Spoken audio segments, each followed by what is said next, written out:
Cortisol एक hormone है, adrenal gland हमारी किडनी के ऊपर छोटी सी ग्लैंड है, किडनी के ऊपर एक छोटी सी ग्लैंड होती है दो, जिसको एड्रिनल ग्लैंड बोलते हैं। एड्रिनल ग्लैंड के अंदर एंटी इंफ्लेमेटरी हार्मोन्स बनते हैं। ये मैं नहीं कह रहा, ये साइंस बता दिया मैं कुछ नहीं कहता। मैं तो या तो गुरुजी ने जो बताया वो बताता हूँ या साइंस ने जो बताया वो बताता हूँ, तो मैं दोनों को लेके चलता हूँ। तो साइंस ने मैं बताया कि एड्रिनल ग्लैंड के अंदर हमारी किडनी के ऊपर छोटी छोटी दो ग्लैंड्स हैं, उनको एड्रिनल ग्लैंड बोलते हैं। उनके अंदर एंटी इंफ्लेमेटरी हार्मोन्स बनते हैं। अगर हम उनको वहाँ से सिक्रेट कर दें तो ये कहीं पर भी बॉडी में इन्फ्लामेशन हो रही होगी उसे ठीक कर सकते हैं। तो हम 30 मेडुला प्लस 6 ADR देते हैं। तो 30 मेडुला से हम प्रोस्टाग्लैंडिन्स को बनाते हैं। प्रोस्टाग्लैंडिन्स क्या है? वो ग्रुप ऑफ हार्मोन्स हैं जो हमारे शरीर के अंदर इन्फ्लामेशन को खत्म करते हैं, हमें हैप्पीनेस देते हैं। प्रोस्टाग्लैंडिन्स, अगर मार्कर होता तो लिख देता प्रोस्टाग्लैंडिन्स। तो प्रोस्टाग्लैंडिन्स क्या है? ग्रुप ऑफ हार्मोन्स हैं जो हमारी बॉडी को रिलैक्स करते हैं। और ऐसे ही हमारी एड्रिनल कॉर्टेक्स से एंटी इंफ्लेमेटरी कॉर्टिसोल निकलता है जो हमारे अंदर इंफ्लेमेशन को डाउन करता है। तो हम 30 मेडुला देते हैं, 6 ADR देते हैं, जिससे कि धीरे धीरे इंफ्लेमेशन कम होने लग जाती है। तो ये क्या होगा? मैंने लॉजिक बताया, उसका कारण बताया, उसका निवारण बताया, तो उसको बोलते हैं केमिकल ट्रीटमेंट। तो इन्फ्लेमेशन वाली बीमारियों में हम इसका इस्तेमाल करते हैं, इसको बोलते हैं केमिकल ट्रीटमेंट। अगर मैं आज केमिकल ट्रीटमेंट पर बात करूँ तो ये बहुत लंबा सब्जेक्ट हो जाएगा और बहुत सारे लोगों को नींद भी आ जाएगी और बहुत सारे लोगों के दिमाग से ऊपर से भी चला जाएगा। क्योंकि हर किसी को बायोलॉजिकल चीज़ें समझ कम आती हैं, या हमें तो ये चाहिए कि भाई हम तुरंत रिजल्ट कैसे दें।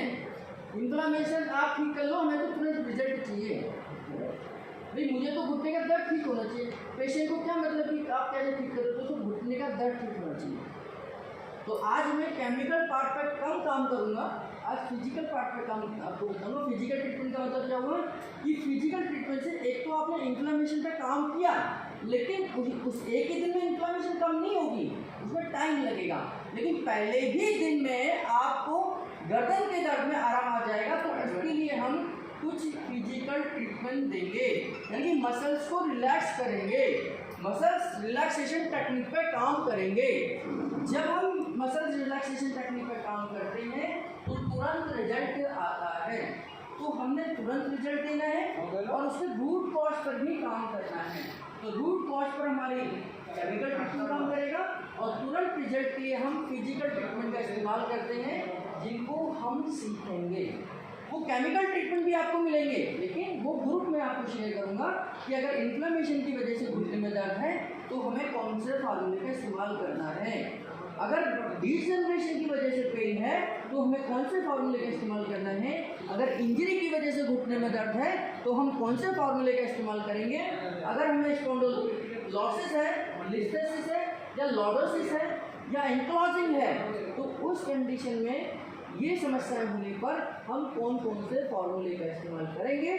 अगर मैं ज़्यादा बात करूँगा तो बहुत सारे लोग सो भी जाएंगे, है ना। उनको नींद खाना भी खाया है और फिर ऐसी टर्मिनोलॉजी यूज़ करने तो डर और लग जाता है। स्पॉन्डिलोलिसिस, लिस्थेसिस, लॉर्डोसिस, है ना। तो उनके बारे में मैं आपको सारी ग्रुप में जानकारी दूंगा कि हमने अगर ये कंडीशन है तो ये देंगे। लेकिन अभी फिजिकल ट्रीटमेंट क्या देंगे कि तुरंत पेशेंट को आराम आ जाए, जिससे पेशेंट के अंदर एक विश्वास जग जाए कि हाँ ये न्यूरोथेरेपिस्ट मुझे ठीक कर सकता है। तो उससे रिलेटेड हम कुछ ट्रीटमेंट्स, कुछ ऐसे पॉइंट्स जिनको मैं कहता हूँ कि मैजिकल पॉइंट्स, जिनको मैं कहता हूँ कि ट्रिक्स, जिनको हम कहते हैं कि टिप्स, जिनके माध्यम से तुरंत पेशेंट को फर्क आ जाएगा, ऐसे पॉइंट्स की जानकारी अभी मैं आपको देने वाला हूँ।